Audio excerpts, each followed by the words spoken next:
Buenos dias, bon dia for Catalan people. I'm Damian. I'm engineering manager for about a year right now.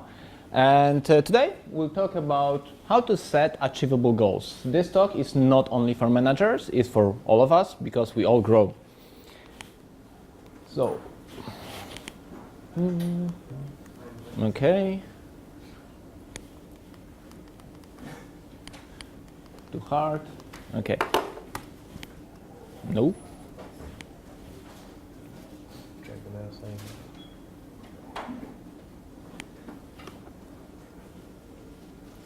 Technical problems. There we go. What are our goals for today? First, I'll talk a little bit about my framework, how to categorize them by timescale, time range. Then we'll talk about how to set your own goals. And we'll finish with some tips and tricks and some techniques how to actually accomplish your goals. Let's dive into dividing goals by time range. I divided goals to 3 different time ranges. Short ones for 1 to 2 weeks, medium ones for 4 months quarterly, and long ones more in the future, 1 to 2 years. Let's start with the short ones. Short ones are small, so they have to be very easy to do, you do it and you not forget about it, but it's done and it's finished. This needs to be career related, so not your squad work, not something, I don't know, like you go to shop or something. No, it needs to be about your career. And short-term goals needs to focus on creating a habit, because habit is the most important thing. It's not about I will read an article and I will forget about reading article in the future. No, it's thing which you will then do every week and every other week. As I said, on top of your squad work. Don't set small goals like I will finish my ticket because, well, this is your job anyway, right? So to make it easier, I align this with one-on-one. So if you meet with your manager weekly, this is when you will set those goals. Bi-weekly, the same. If you meet with your manager more sparsely, like, I don't know, monthly, then probably you should do those goals more often than just one-on-one. A few examples. I'll create an agenda and summary for my presentation. It may be too big of a goal to create whole presentation in 1 week, so just create something which is tangible, easy to measure, like just an agenda summary, that's enough. Another one, it's very cool to actually create something demoable, because then it's more engaging and more empowering if you actually demo something during your meeting with manager. So this is a real-life scenario, a real-life example with one of my reports. We will be able to play React Native tic-tac-toe. That was quite cool to do, and again, really nice to do. Another thing, I will do a research and pick the top 3 courses for discussion. Sometimes it's not about actually doing something, sometimes it's about just research, and that's good enough, as long as it's easy to measure. So here we'll have some top 3 up for discussion with manager. Now let's go to slightly longer goals. I aligned longer goals with our quarterly performance check. Some knows this as RIG assessment, just to lower the overhead with it. So every 4 months we create those goals, and those are more ambitious. You shouldn't be able to do them like in 1 week and that's it. It should be something bigger, something more challenging. Still, it's super important that the goal is very easy to measure, if it's successful or not. It has to be hit or miss, because otherwise, like, the goal cannot be like, I will be better. Come on, we are all better every single day, right? It's also quite cool to do these goals to be feedback related, because sometimes we have like, we need to do this and this to become better. So let's set a goal about it, and let's be smart about improving. Let's focus on not only on getting better in this, what we are already good at, but also to fix those shortcomings. A few examples. I'll read 2 books about refactoring, quite easy goal. I mean, easy in terms of measure, because this is important. Not the goal needs to be still challenging. Another one, I'll develop a habit of watching 1 presentation about soft skills every week. It's not about just doing something and forgetting about it. It's about you have 4 months to figure out how will you have that habit. Everyone will be different, and this is your goal. So by the end, I will just check if you have habit, not how many presentations have you watched.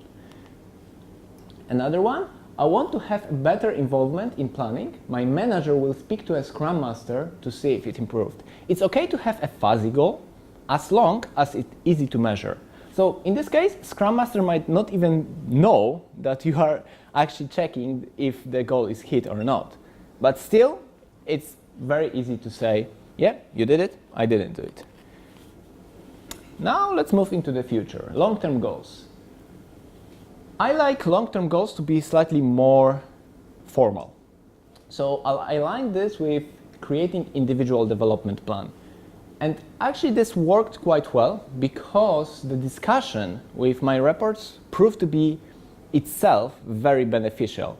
We think that we know everything about what we actually want to do, and this is my goal, I want to be rich and all that stuff. No, it needs to be proper discussion with, and it's really easy, it's maybe not easy, but it's really cool if you actually have that conversation with your manager. If you haven't had, just ask your manager, and I'm sure they will be happy to have that conversation.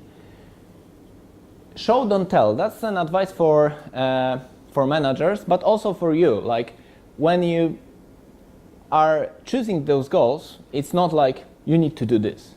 It's just a guide. It's just like your path. You can follow it, but you don't have to. You have to make decisions on the fly. And creating that long-term goals is not enough to just create one long-term goal. I want to be a manager, for example. No, it's about interim steps. So what can I do to actually get there? Create multiple paths, because then it's easier further along to actually switch path between something which is more applicable right now to something applicable more in the future.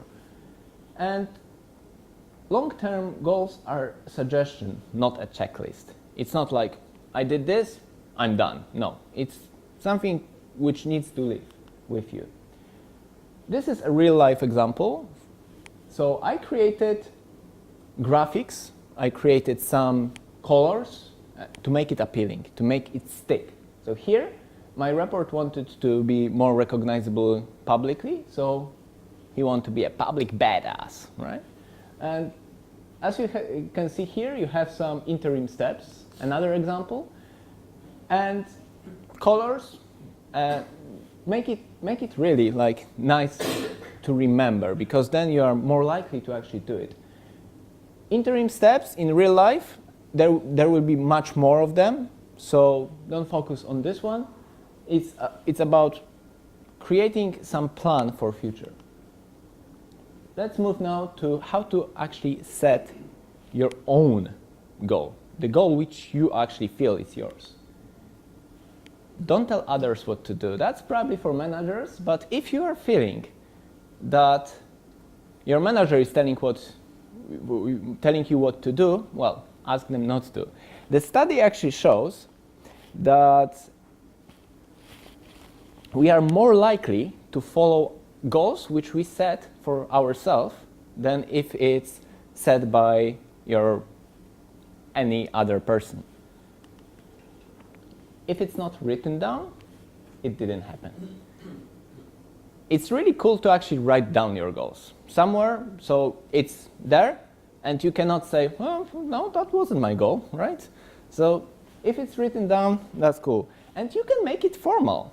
So there was an entrepreneur, Brian Harris, from Nashville in Tennessee, and he wanted to lose weight. He was quite obese guy, and he made a proper contract with his wife and with his coach that he will measure himself, measure his weight every day and write down every single food item he eats. And if he fails to do both of those things at any day, he had to dress up to work by the end, until the end of the quarter. So let's imagine that you failed on your goal and you would have to, in huddle, wear tie to work every day. And kid me not, it worked. He lost 50 pounds. So that was quite cool. Make it measurable and accountable. Something what may work for you, it doesn't have to, because it doesn't work for everyone, but you can, with your manager, do something like that. What is the one thing I can hold you accountable in the following week? That's the question asked by your manager to you at every end one-on-one. You will set your goal for your set, but this goal needs to be easy to measure, and then your manager will keep you accountable for that goal on the next one-on-one. A challenge is only a challenge if it's possible, but yet demanding. So we need to keep ourselves in learning zone. Think about driving a car. When you drive to work or wherever, usually if you have a driving license, I bet most of you do, you don't think about, oh, now I need to change my gear and I need to press clutch. No, you just drive and you don't think about it. But also you don't learn anything. You already learned how to drive. If I would put you into the truck, probably none of you driven a truck, then you would be like, there is a steering wheel. I think I know how to do it, but, well, 16 gears, that might be a little bit tricky. But you would get to the place. You would probably crush a few cars and road signs. Still fine, you would learn something. But if I would put you to the plane, flying on 10,000 feet, and I would say, please land, that may not end up well. So keep yourself in the learning zone all the time. To recap, create your own goals, write them down, make them measurable and accountable, and always make them challenging. So let's move now to the final point of the presentation. And there are two main things to accomplish your goals. First is to build a habit. You need to start small, so don't overcommit. Make a small thing which you're more likely to do, you're more likely to follow, because if you try to do it everything at the beginning, then it will not work. It's like with these guys in the gym in the January, they go like three times a week, and by February, gym is again empty. No? Don't be that guy. James Clear, in a book, Atomic Habits, he wrote that building a habit, and a habit needs to be obvious, attractive, and easy. So you need to know that, okay, I'm doing my habit right now, this is my habit. It needs to be appealing for you, because if it will not, then you'll be like, I actually don't want to do that, right? And easy. So start small and build it up. Be consistent. Missing once, it's fine. It's human. Missing 2 times in a row, it's a slacker. Don't be slacker. Pace yourself. Don't run at the beginning and then exhaust yourself. If you are climbing a mountain, you're not running at the beginning, right? Maybe at the end of your trip, if you have some power, you can run down the mountain, yeah? Feel free to do so, but no one is running at the beginning. And the second really important thing is to follow up. Ask your manager, your friend, your mother, your grandmother, I don't care, to hold you accountable. Then you will feel that actually, okay, I did this, I want to do this. Maybe it's yourself who will hold you accountable if that's good for you, but someone needs to keep you accountable. Create a contract, maybe write it down somewhere, maybe make something formal, as the guy from Tennessee. Make it visible. So if you have your goal, it needs to be somewhere visible, somewhere handy. You can print it. If it's a long-term career goal, IDP, you can hold it even in your wall if you want to. But quite importantly, don't announce. There was a study done on students. They divided students to 2 groups.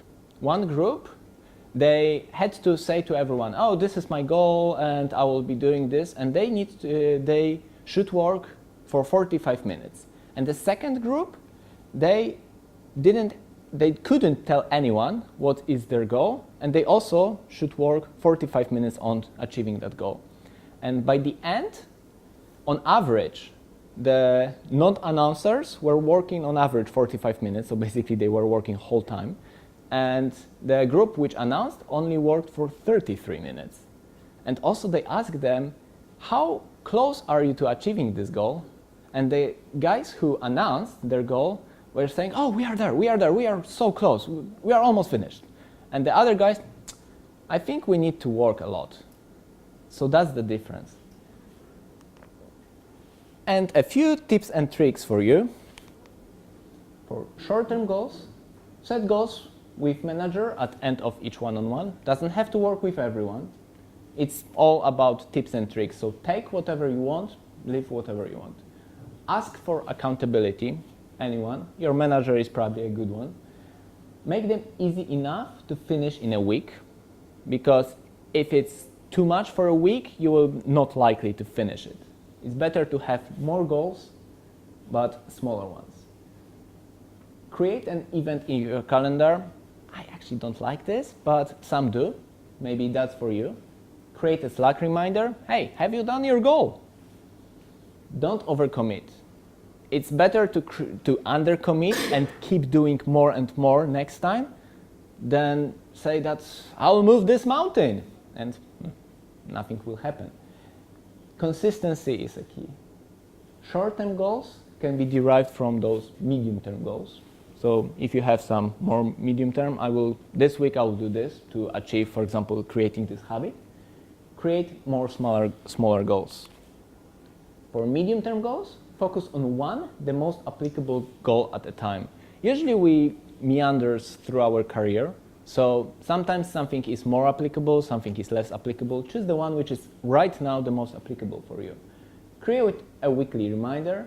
Align your squad work with your goals. Usually we have some free way to choose which tickets we are doing or what we are focusing on in our squads. So that's how you can pick these tickets which are most applicable for your goals. Medium-term goals, as short one, can be derived from those longer-term goals. And for long-term goals, make it appealing, make it visible. Graphics and colors definitely will help. Print it, make it visible, and also discuss and refine regularly. Your goals grow with you. You shouldn't create an IDP today and forget about it. You should refine it maybe every 4 months, why not? Or 2 months. One thing which I want you to remember from today, step by step, you all can achieve everything. That's it. Any questions? So you've got the graph of pushing yourself or not quite well. But how do you find the learning zone? So being in the car is easy. Being in the plane is too far over. Those are quite easy examples. But where do you find, or where do you start to find that? Is it an iterative process, or from the beginning, what do you think? Right, this will be challenging me without actually realizing you couldn't drive the truck anyway. So that is your panic zone, and you might go for a motorbike or something in the middle instead. So the question is how you find yourself to be in the learning zone and not in other zones. I think it needs to feel a little bit uncomfortable, because comfort zone is very comfortable, you don't have to think about it. When you are entering the learning zone, it's more challenging, so you feel a little bit uneasy with that.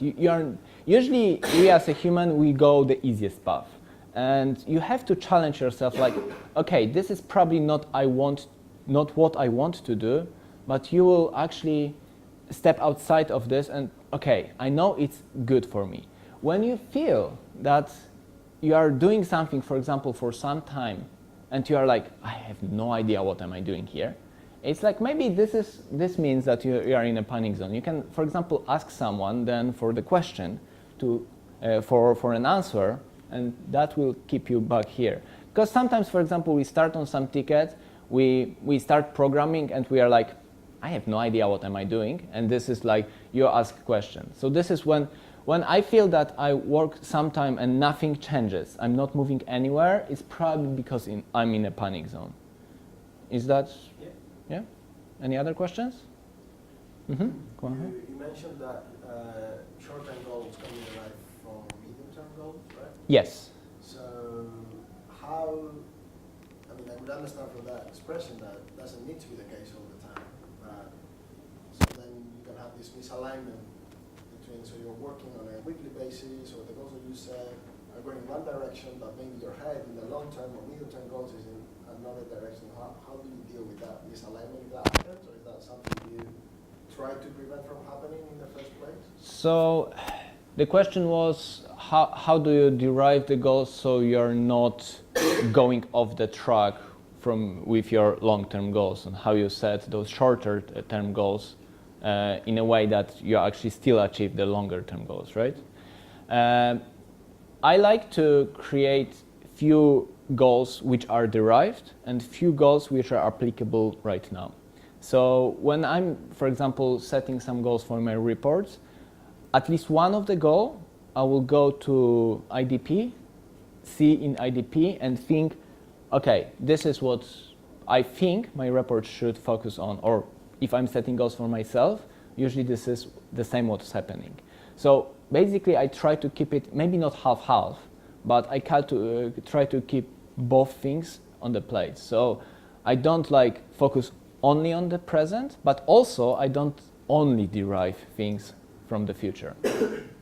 Is that answering your question? Yeah?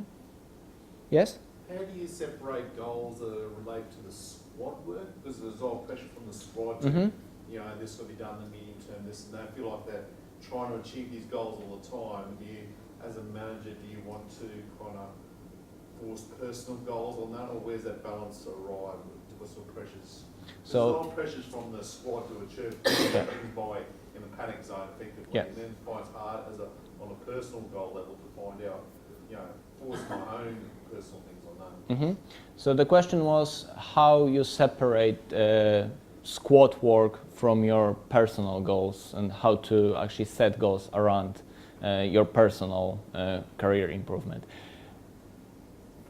I would say if you constantly feel over-pressured with your squad work and you cannot focus on your career growth at all, it means that probably you need to speak with your product manager, and long-term they should give you a little bit slack in terms of your career progression, because it means you are burning out right now. And it can be fine, and we all were there, short-term, like, okay, we need to push for this deadline. But long-term, you also need to think about future, because if you will not grow, Huddle will not grow, and we'll be like, we'll just fix all the bugs and that's it. So that's one thing. Another thing, you can still try to align whatever you're doing with your personal goals. So something like, sometimes maybe there are probably more people in your squad who are doing stuff, and maybe there are some tickets which you are most interested in. So maybe pick this one and focus on the one which is most applicable for yourself. Another advice could be just talk to others in your squad that, hey guys, this is something what I'm feeling, because sometimes we feel that we cannot talk to anyone about ourselves, right? That, hey guys, like, I'm feeling a little bit too much. I want to focus a little bit on my career as well. And they will be like, oh, really? We thought you were actually doing that. And you may be surprised, but actually being vulnerable sometimes helps you a lot. Helps you a lot because others will understand you better, and you will be able to achieve more, and they will be thinking about, okay, he wanted to actually focus on maybe, I don't know, programming skills or something like that. So maybe actually this is a good ticket for him, so we'll leave this ticket for him, right? Is that kind of answering your question? Cool.